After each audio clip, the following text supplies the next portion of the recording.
Bonsoir tout le monde et bienvenue dans ce 85e épisode de l'ES Made in France. Je suis avec Adil, bonsoir Adil. Bonsoir. Avec également Gwen, bonsoir Gwen. Bonsoir. Et avec Alexandre, bonsoir Alexandre. Bonsoir. Alors on a peu de news cette semaine, mais ça nous fera un épisode un peu plus léger qu'à l'accoutumée. Et bon, on va commencer sans plus tarder. Juste avant de passer aux nouvelles, nous avons appris le décès cette semaine du chanteur Franco Gatti, qui avait représenté l'Italie en 1978 avec le groupe Ricci et Poveri. Ils avaient représenté du coup l'Italie avec leur chanson Questo Amore. Questo amore, le tue unghie, le mie braccia, la tua faccia, la tua bocca sulla mia. Alors on va commencer du coup cet épisode avec une grosse nouvelle quand même qui a été annoncée, la liste officielle des pays participants à l'Eurovision 2023. Donc avec cette liste, alors on apprend donc ce qu'on savait un peu déjà. Du coup c'est le retrait de la Macédoine du Nord, le retrait du Monténégro et surtout le retrait de la Bulgarie dont on avait des doutes au dernier épisode, mais qui a bien été officialisé du coup avec cette liste de 37 pays participants. 37, même nombre qu'en 2014. Adil, que veux-tu dire sur ce sujet ? Sinon, pas de surprise. Bon, dommage un peu pour Monténégro, Macédoine du Nord, évidemment la Bulgarie, mais bon. La Bulgarie, je sais pas si on va en venir. Macédoine du Nord, ils peuvent, et Monténégro, bof. Après, comme en 2014, je suis sûr qu'ils vont réduire le nombre de participants à 14 pour les demi-finales.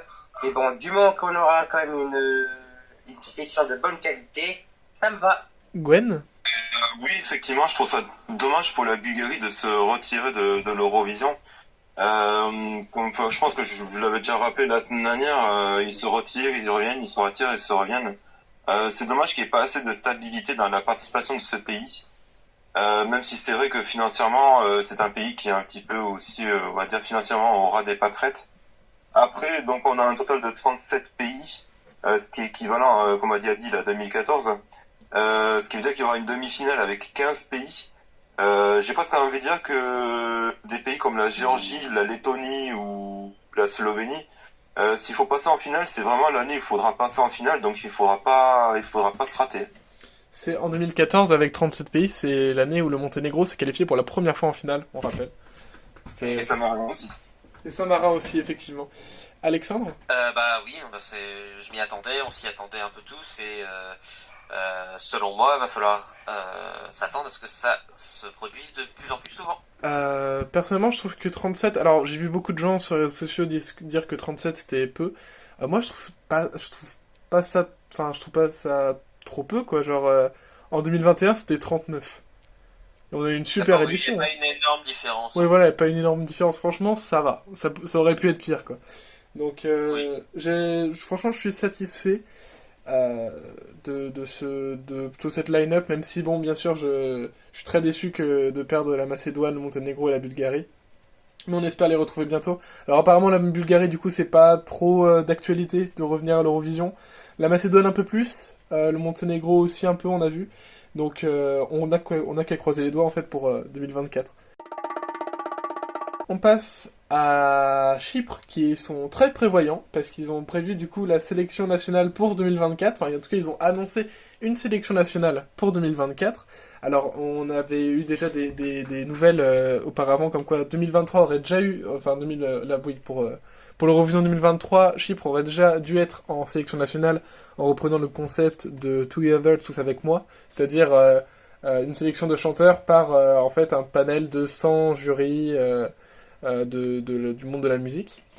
On ne sait pas à quoi va ressembler du coup cette sélection nationale pour 2024, mais le fait est qu'elle est là. Gwen, tu voulais en parler ? Oui, effectivement, je pense que tu as assez résumé un petit peu la situation. Maintenant, on va voir comment ça va se formater, et puis j'ai envie de dire c'est bien parce que ça nous fait une sélection nationale pour nous les Eurofans et un peu de grand mood pour cette saison, qui sera la prochaine saison, voire même 2024. Même si j'aurais bien aimé que ça se mette déjà en place pour 2023. Alexandre ? Honnêtement, Chypre, enfin, je m'attends pas à une grosse sélection. Je m'attends à un truc qui va être assez cheap, mais qui pourrait. Alors j'imagine. Alors je sais. Est-ce que la sélection nationale c'est juste l'artiste ou alors il y aura vraiment des titres en On sait compétition? pas. Pour l'instant, ils ont juste dit sélection nationale. Parce que si c'est une sélection avec des titres en compétition, il y a des chances, en jeu Alors, vulgaire, que ce soit de la merde. Alors, je pense Il y a que des grandes chances. je pense qu'il y a de grandes chances pour que ce soit une sélection d'artistes, parce que je crois qu'ils veulent rester encore en collaboration avec Panic Records. Donc, Ouais. il y a Alors, peut-être grande chance pour la Panic, enfin pour sélection d'artistes. Dans ce cas-là, ça peut être bon, ça peut être mauvais. Mais moi, personnellement, les Chypre est aussi un des pays que les candidats que j'aime le moins au concours depuis ces dernières années. Je les adorais avant 2018, mais en fait, depuis Fuego, en fait, moi, j'ai jamais vraiment aimé Fuego. Hein. C'est pas du tout mon style. C'est trop slutty pour moi. Je suis pas emballé du tout, en fait. Pareil, avec toutes les copies de Fuego qu'ils ont envoyé, enfin en tout cas qui tentaient d'imiter la hype de Fuego. Moi ça m'a, moi quand on me fait écouter trois différentes versions ou take d'une chanson que j'aime pas, ça va pas me la faire mieux aimer quoi. Donc Ouais.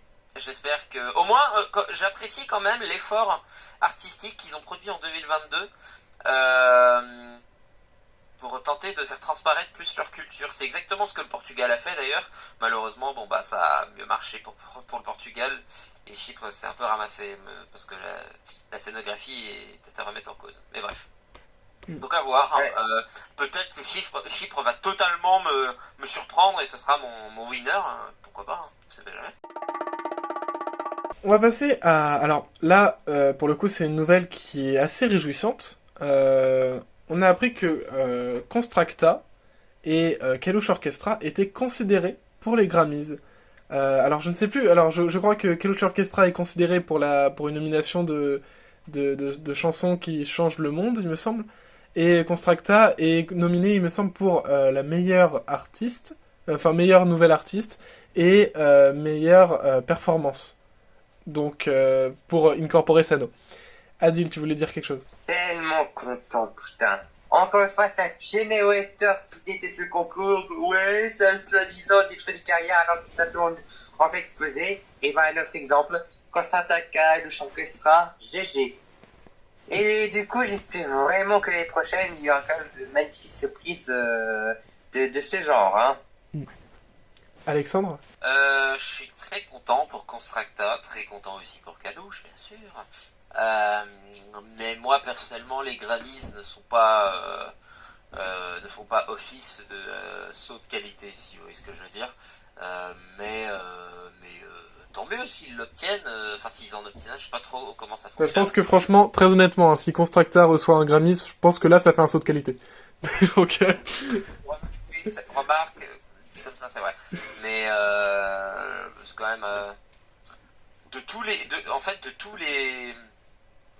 les artistes qui ont concouru à l'Eurovision, que ce soit un groupe de rap folklorique ukrainien et euh, une meuf serbe qui chante en serbe avec un refrain en latin, qui soit nominée pour des Grammys, franchement, je demande à voir.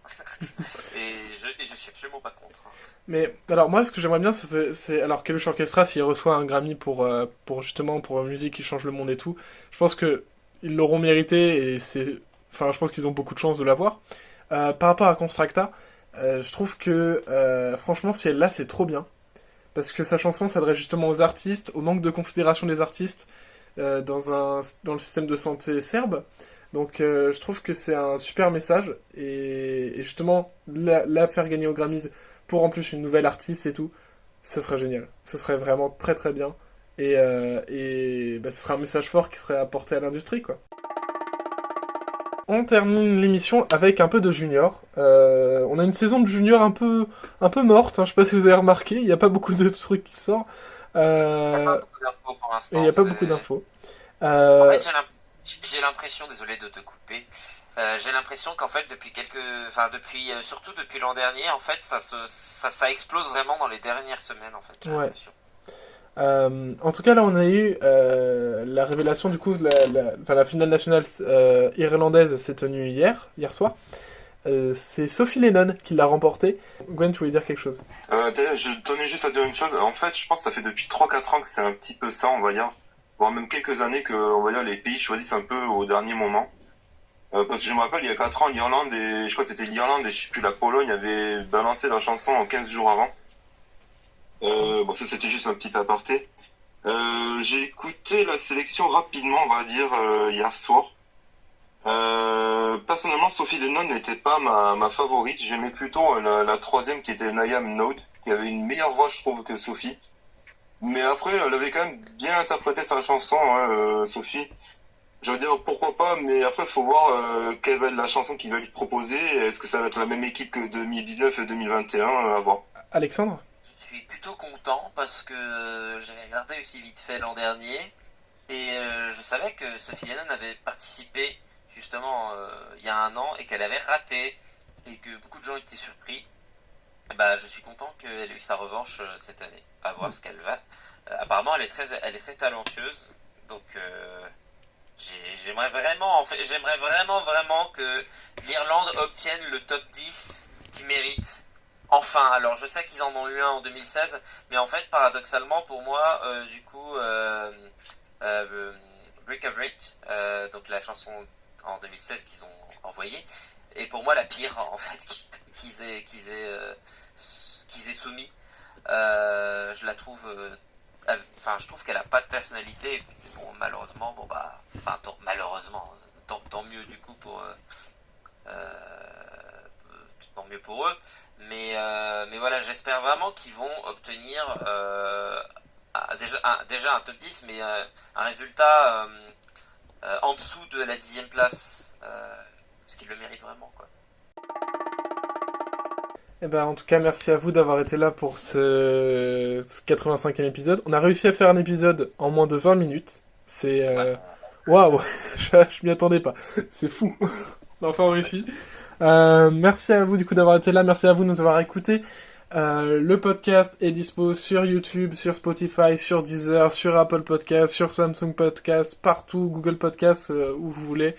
On est aussi sur Twitter, @ESMadeInFrance. Vous pouvez nous contacter par MP si vous voulez, si vous souhaitez nous poser des questions ou n'importe quoi d'autre. Merci de nous avoir suivis jusque-là. Merci Adil d'avoir été là.